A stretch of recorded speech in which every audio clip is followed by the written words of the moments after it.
가로, 세로 높이가 다른 직육면체의 부피는 어떻게 비교하면 될까요? 이번 시간 학습을 잘하고 나면 문제들이 싹 해결이 될 거예요. 그렇다면 이번 시간 학습하기에 앞서서 우리가 알고 있어야 하는 원리들 한번 기억해 보도록 할까요? 여러분은 5학년 때 배웠던 직육면체를 모두 기억하고 있을 거예요.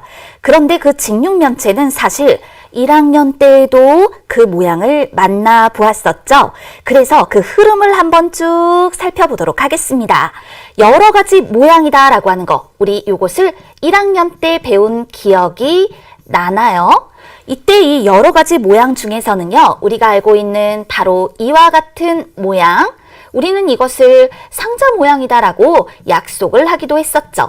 또 이렇게 생긴 둥근 기둥 모양이다라고 약속했던 것이 생각이 날 거예요. 그리고 또 하나 이렇게 생긴 공 모양이다라고 해서 살펴두었던 세 가지 모양을 먼저 머릿속에 떠올려 주세요.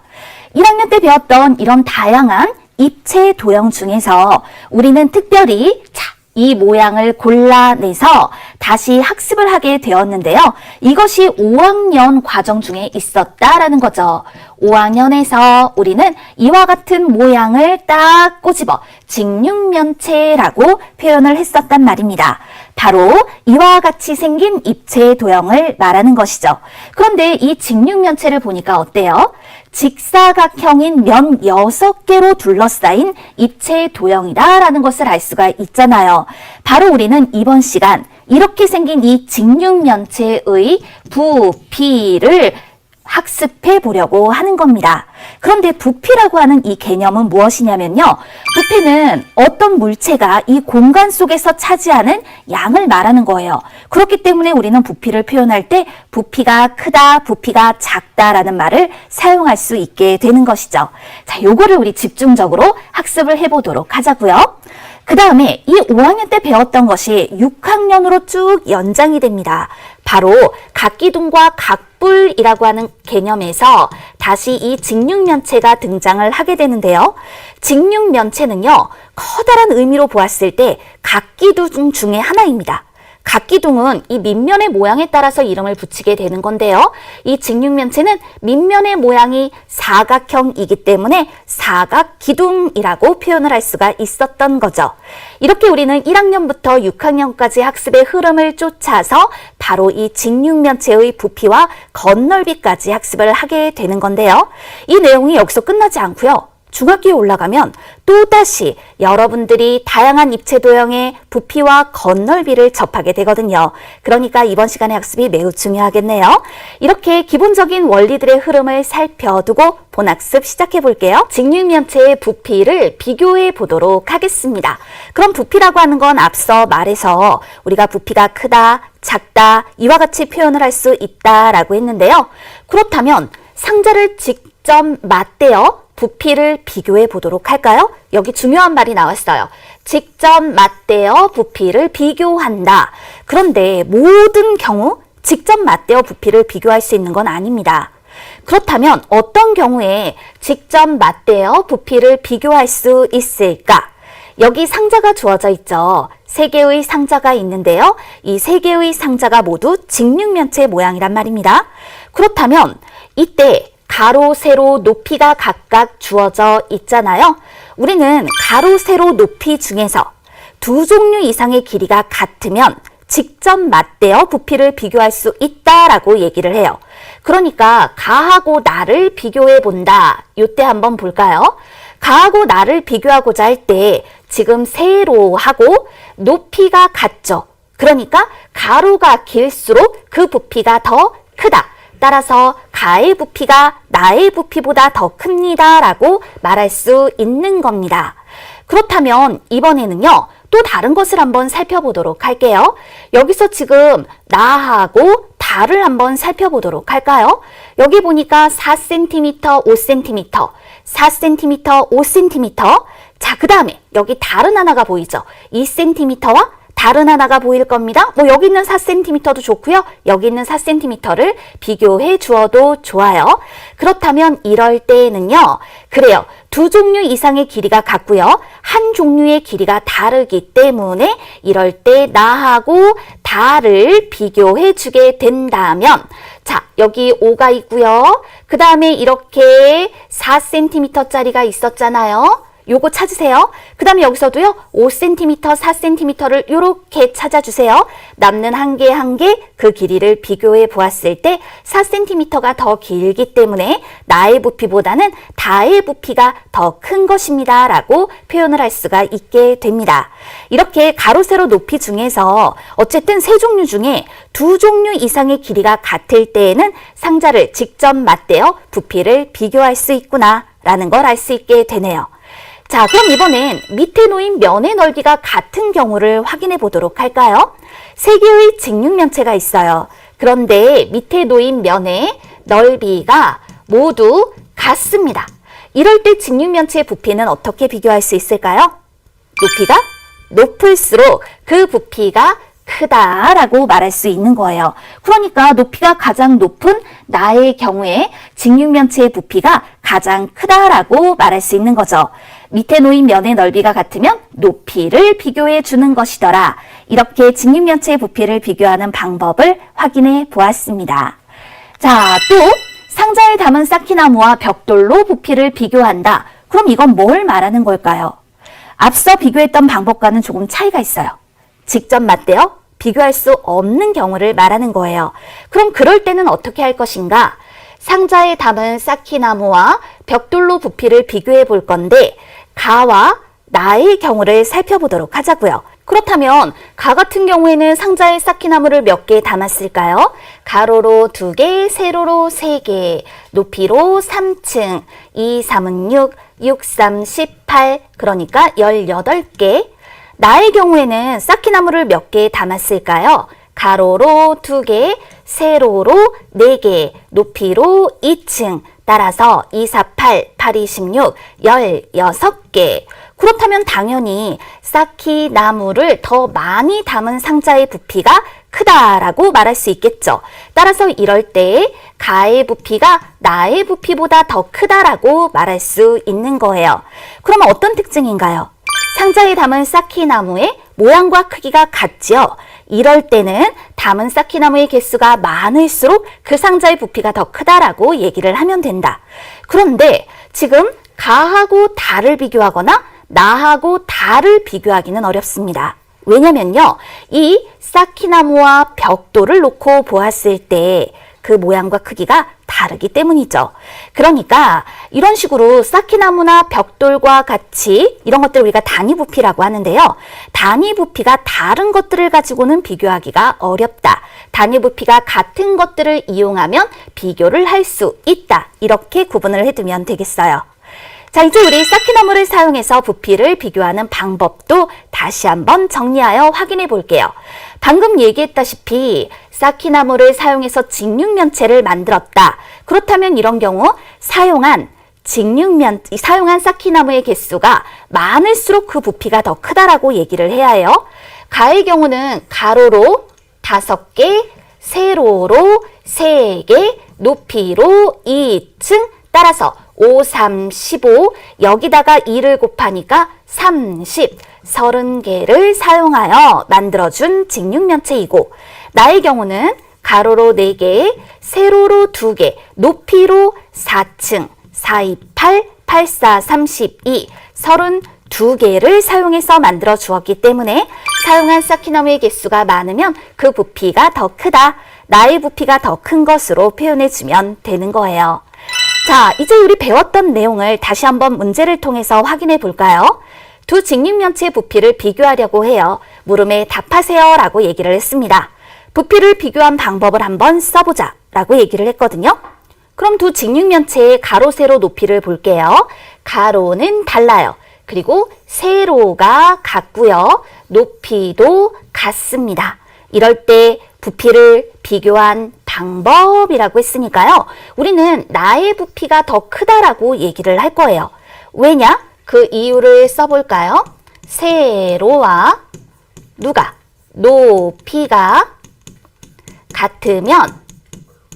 같으면 요게 중요해요. 세로와 높이가 같으면 이럴 때는 가로가 길수록 부피가 크다. 부피가 크므로 나의 부피가 더 큽니다. 가로가 길수록 부피가 더 큰 거구나. 이처럼 부피를 비교한 방법을 써서 나타내 보았어요. 이어서 만나볼 문제는요. 크기가 같은 쌓기나무를 사용하여 두 직육면체의 부피를 비교하여 동그라미 안에 부피 비교를 알맞게 써 넣으세요. 사용한 쌓기나무의 개수가 많을수록 부피가 더 크죠. 이때 중요한 거는요. 크기가 같은 쌓기나무를 사용하였다라는 거예요. 이게 굉장히 중요한 조건입니다. 그렇다면 가의 경우 가로로 쌓기나무가 5개, 세로로 3개, 높이로 3층, 따라서 5, 3, 15, 3을 곱하여 45, 45개. 나의 경우는 어떠한가요? 나는요, 가로로 4개, 세로로 4개, 높이로 2층, 4, 4, 16, 2를 곱하여 32, 32개가 되죠. 그럼 45개를 사용해서 만든 것이 부피가 더 커요. 그래서 가의 부피가 더 큽니다 라고 표현해 주는 거죠. 이어서 또 하나 준비를 했는데요. 그림을 보고 다르게 말한 사람의 이름을 써보세요. 자, 여러분은요. 이 말풍선의 내용을 보지 않아도요. 가와 나를 딱 놓고 보면 지금 어때요? 이 단위 부피로 사용한 것들의 모양과 크기가 다르죠. 그렇기 때문에 이것만 가지고는 부피를 좀 비교하기가 어렵겠구나라는 걸 짐작할 수 있을 거예요. 윤수, 가상자에는 타일이 18개, 나상자에는 벽돌이 12개 들어가니까 가상자의 부피가 더 커. 아닙니다. 타일과 벽돌은 그 부피가 다른 것들이기 때문에 이걸 가지고는 비교하기가 어렵습니다. 그럼 은우는 어때요? 타일과 벽돌은 크기가 다르니까 부피를 비교할 수 없어. 바르게 표현을 했단 말이죠. 따라서 바르게 말한 사람의 이름은 은우입니다. 이렇게 그 답을 표현해 주세요. 두 번째 핵심 개념으로 직육면체 부피 구하는 방법을 알아보도록 할게요. 앞서서도 쌓기나무 같은 걸 가지고 부피 비교했는데 그런데 어떤 방법으로 부피를 구한다는 걸까? 공식화시켜서 좀 정리를 해보도록 할 겁니다. 먼저 부피의 단위부터 알아볼게요. 부피를 나타낼 때, 자, 요 중요한 말이 나오네요. 한 모서리의 길이가 1cm인 정육면체의 부피를 단위로 사용할 수 있다. 그런데 이 정육면체의 부피를 우리가 어떻게 쓰느냐? 이와 같이 쓸 거예요. 그리고 읽을 때에는 1 세제곱 센티미터 라고 읽어서 표현을 합니다. 1 세제곱 센티미터는 정육면체의 부피인데 한 모서리의 길이가 1cm인 정육면체의 부피를 말하는 거예요. 여러분은 작은 주사위를 본 적이 있죠? 그 작은 주사위를 떠올려 보면 1세제곱 센티미터라는 것의 부피를 짐작할 수 있을 겁니다. 바로 이와 같이 생긴 정육면체의 부피를 말하는 거예요. 함께 써볼게요. 1세제곱 센티미터 이와 같이 써서 나타내 줄 수 있어요. 부피의 단위를 확인해 보았네요. 그러면 이 부피가 1세제곱센티미터인 쌓기나무를 사용해서 직육면체의 부피를 구해보도록 하자고요. 사용된 쌓기나무의 개수는 가로로 2개, 세로로 3개. 그러면 한 층에 6개씩 2층으로 쌓여 있죠. 따라서 2, 3은 6, 6이 12. 사용된 쌓기나무의 개수가 12개예요. 그런데 이때 이 쌓기나무 한 개의 부피가 1세제곱센티미터라고 얘기를 하였잖아요. 그렇다면 1세제곱센티미터 12개가 모이면 우리는 이것을 바로 12세제곱센티미터라고 표현을 하는 겁니다. 이렇게 부피를 구하면 되는 거죠. 자, 다시 한번 보세요. 직육면체의 부피를 구할 때 자, 가로가 5cm, 세로가 3cm, 높이가 4cm라면 우리가 방금 살펴본 이거 1세제곱센티미터짜리가 한 층에 몇 개가 놓이는가? 5 곱하기 3 해서 한 층에 15개. 그런데 1, 2, 3, 4층으로 15개씩 4층 높이이기 때문에 60개 사용이 되었다. 그러면 이것을 우리가 종합해서 어떻게 표현을 해줄 것인가? 이런 경우요. 가로 곱하기 세로 곱하기 그 다음에 높이 이렇게 표현을 해서 60개라고 말할 수 있어요. 1세제곱센티미터짜리가 60개 모이면 이것이 뭐가 된다라고 얘기를 했나요? 바로 60세제곱센티미터가 됩니다. 이렇게 표현을 했단 말이죠. 그렇다면 이제 우리는 공식을 정리해서 나타내 볼 수 있어요. 직육면체의 부피를 구한다라고 했을 때에는 이렇게 하자. 가로 곱하기 세로 곱하기 높이 이렇게 표현을 하도록 합시다. 그런데 가로 곱하기 세로라고 하는 건 결국 무엇을 말하는 건가요? 이렇게 한 밑면의 넓이를 말해주는 거잖아요. 따라서 우리는요, 직육면체의 부피를 구하고자 할 때에는요, 밑면의 넓이에다가 여기 뭐 이렇게 한 밑면의 넓이 이렇게 표현해 주어도 좋아요. 한 밑면의 넓이에다가 무엇을? 높이를 곱해서 직육면체의 부피를 구할 것이다. 이와 같이 직육면체의 부피를 구하는 방법을 확인해 보았답니다. 예를 들어서 가로, 세로 높이가 각각 이와 같이 주어진 직육면체의 부피를 구할 때에는 가로 곱하기 세로 곱하기 높이를 통해서 7, 4, 28 여기에다가 3을 곱해주는 거죠. 그랬더니 84세제곱센티미터가 되더라. 이렇게 부피를 구하면 되는 거예요. 직육면체의 부피를 구했다면 정육면체의 부피 역시 쉽게 구할 수 있는데요. 정육면체는 직육면체라고 말할 수 있어요. 그렇다면 가로 곱하기 세로 곱하기 높이를 통해서 구하면 되겠네요. 그런데 정육면체는요, 모든 모서리 길이가 다 같거든요. 그래서 가로, 세로, 높이 대신에 우리는 이렇게 표현을 할 겁니다. 한 모서리의 길이 곱하기 한 모서리의 길이. 그리고 여기도 역시 한 모서리의 길이. 이렇게 표현을 해서 정육면체의 부피를 구할 수 있게 되는 것이죠. 그럼 예를 하나 들어볼게요. 한 모서리 길이가 6cm인 정육면체의 부피는 어떻게 구할 것인가? 이럴 땐 한 모서리의 길이 곱하기 한 모서리의 길이 곱하기 한 모서리의 길이로 216세제곱센티미터입니다. 이렇게 구해두면 되겠어요. 공식 두 가지를 외워두면 되는 겁니다. 자, 이제 배웠던 내용 문제를 통해서 다져볼게요. 잘못 말한 사람의 이름을 쓰고 잘못된 부분을 바르게 고쳐 써보세요 라고 했어요. 유진, 1세제곱센티미터는 이와 같이 읽는다. 맞아요? 보명, 1세제곱센티미터는 한 변의 길이가 1cm인 정사각형의 부피야? 뭔가 이상합니다. 부피는 입체 도형이어야 합니다. 그런데 이때 이 정사각형이라고 하는 건 입체 도형이 아니잖아요. 그래서 우리는 보명이의 말이 잘못된 것을 알 수 있어요. 물론 한 변의 길이가 1cm인 정사각형의 넓이라고 만약에 여러분이 고치고 이것도 1세제곱센티미터가 아니라 1제곱센티미터라고 바꾸게 되면 그러면 넓이에 관련한 다른 문장이 될 수 있겠죠. 근데 우린 지금 부피에 관련된 내용을 학습하고 있으니까 바르게 쓰기를 할 때에는요. 1세제곱센티미터는 한 무엇에? 모서리의 길이가 1cm인 정육면체의 부피야. 이렇게 표현을 해서 답하도록 할 거예요. 선생님이요. 바르게 쓰기 문장을 여기다 쓰진 않을게요. 어느 부분을 고쳐야 하는지 확인이 되었으니까 여러분이 직접 정확하게 써서 나타내 보도록 하겠습니다. 1세제곱센티미터는 한 모서리의 길이가 1cm인 정육면체의 부피야 라고 정리를 해주세요.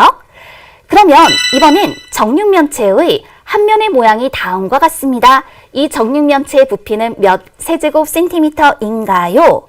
이미 답 나왔죠? 조금 전에 풀었잖아요. 정육면체는 합동인 정사각형 6개로 둘러싸인 입체 도형이에요. 따라서 한 면의 모양이 이와 같다면 한 모서리의 길이가 6cm인 정육면체다 라고 생각해 볼 수 있죠. 따라서 그 부피는 6 곱하기 6 곱하기 6을 통해서 216 세제곱 센티미터로 표현할 수 있답니다. 따라서 문제의 답을 구하여 4번으로 해결해 줄게요. 그럼 이 문제는 어때요? 다음 중 옳은 설명이면 동그라미표, 틀린 설명이면 X표 하세요 라고 얘기를 했어요.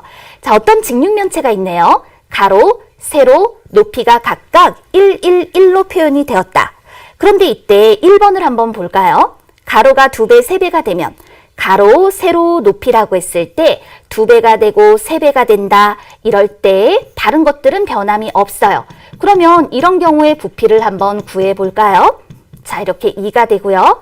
여기는 3이 되죠.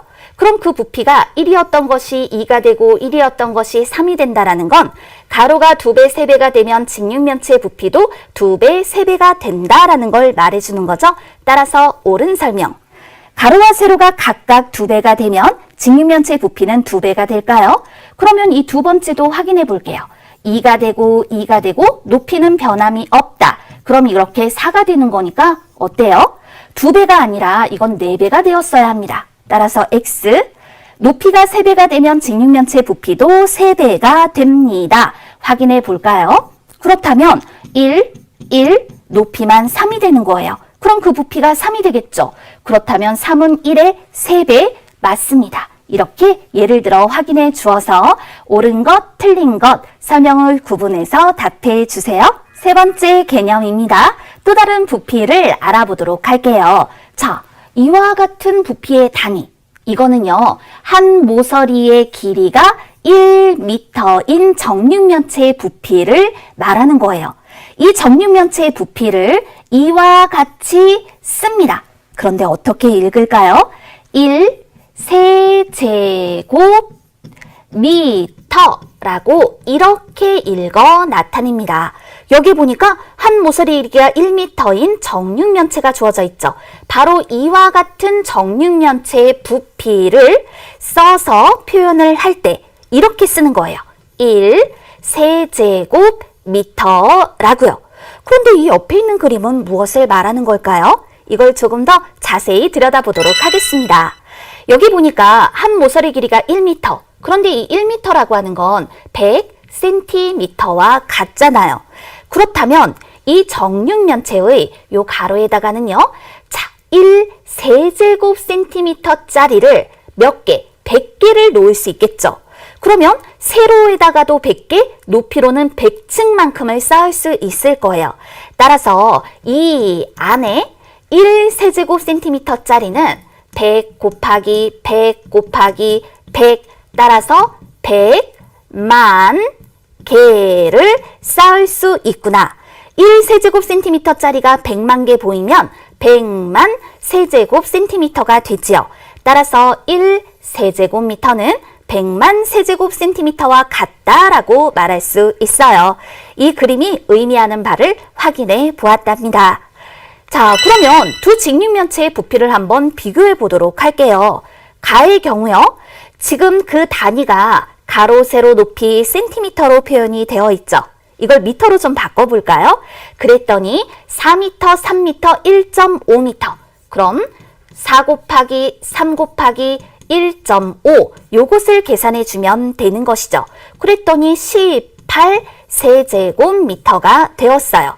나의 경우는 2 곱하기 3 곱하기 4를 통해서 64, 24 세제곱미터가 되었고요. 따라서 나의 부피가 더 큽니다 라고 비교를 할 수 있죠. 단위를 바꿔서 부피를 계산하여 비교해 볼 수 있답니다. 그렇다면 우리 이 문제 한번 만나볼게요. 가로가 4m, 세로가 5m, 높이가 3m인 직육면체 모양의 창고가 있어요. 창고의 한 모서리의 길이가 50cm인 정육면체 모양의 상자를 빈틈없이 쌓으려고 합니다.